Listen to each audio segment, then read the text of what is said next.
But it's time now to focus on the consumer goods space. As of now, no one's come out with their earnings, but they'll start trickling in from next week. So let's find out what the expectations are. We've got Varun Lohchab, who is the analyst, the FMCG analyst at CIMB, who will be joining in. Do we have Varun with us?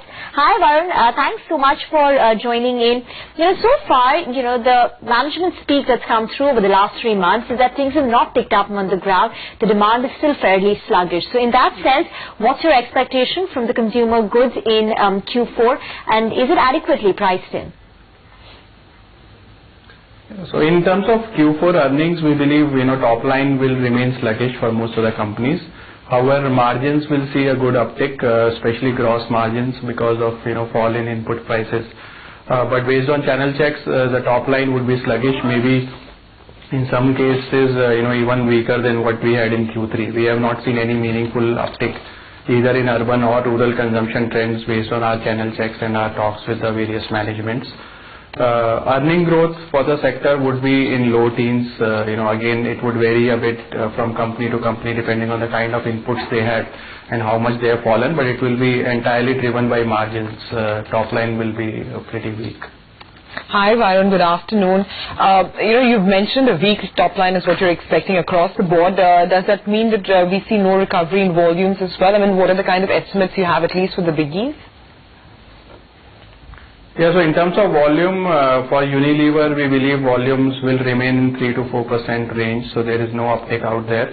Again, in case of cigarettes, for ITC, there will be a double-digit volume decline as per our estimates for this quarter, given the price hike. So we haven't seen any uptick in terms of cigarette volume trends as well. Similarly, for Dabur or Marico or Colgate, we don't expect any volume uptick on a sequential basis in any of these companies.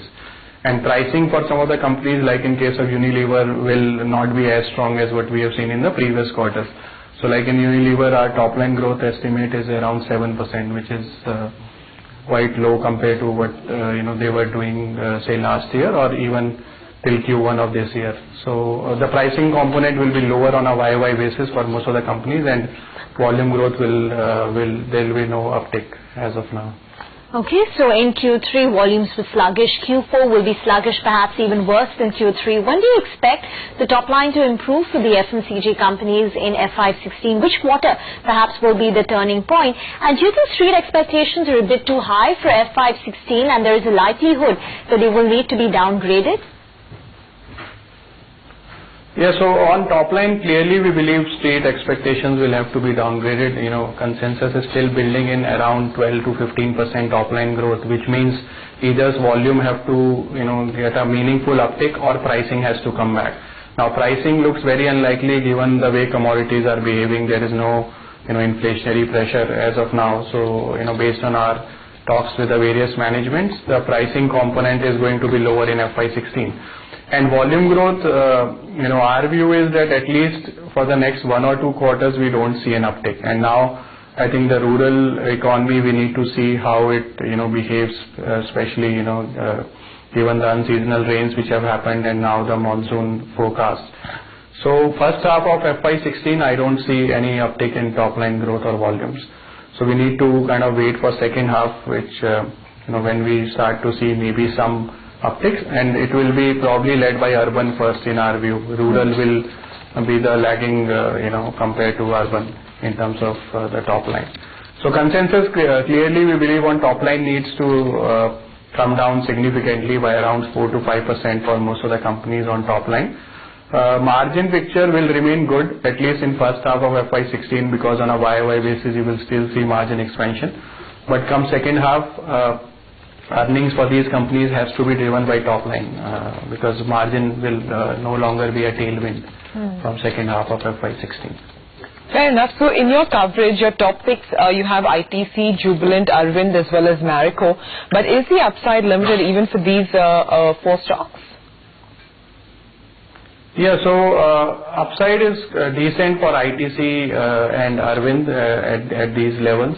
Marico has gone past our target price. It had a very strong run in the last 1 or 2 months. So Marico, we don't see upside now from these levels.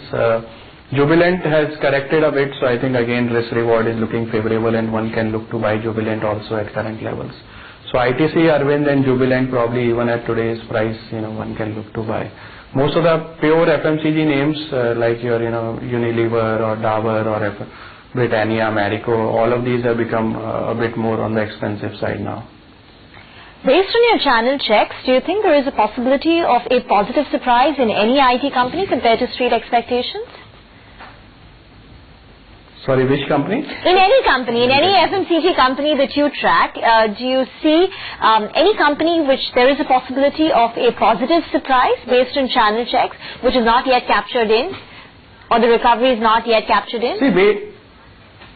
See, based on top line, we don't expect that to be the case. But on margins, some of the companies could surprise positively. So like as we highlighted in our preview, companies like, Asian Paints or Dabur would see, decent margin expansion, which will at least drive, your EBITDA growth, or even Unilever for that matter. So I think on margins, we could see some positive surprise, but on top line, say barring Imami, where, they have a very favorable base, we don't expect top line growth of any of the companies to surprise positively.